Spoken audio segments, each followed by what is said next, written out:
Hi everybody, today we are going to learn how to turn on extended preloading in Chrome Android. First, open the Google Chrome app on your Android device. Look at the top right corner of the browser interface layout and tap on the three vertical dots menu icon. Scroll down through the Options panel display list and tap directly on Settings. Inside the main Settings panel layout, scroll down to the Basics section and tap explicitly on Privacy and Security. Look through the Security Options display list and locate the feature labeled Preload Pages. Tap on Preload Pages to open up the different performance configuration modes. By default, your browser is likely set to Standard Preloading, which only preloads web pages that the browser is highly certain you will tap on. Tap the radio button next to Extended Preloading to change your performance rules framework.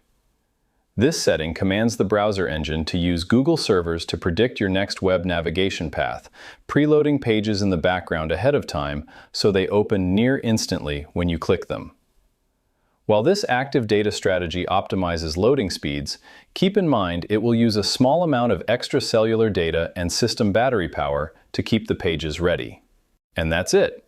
I hope it helps you on your current and future project. Thank you for watching.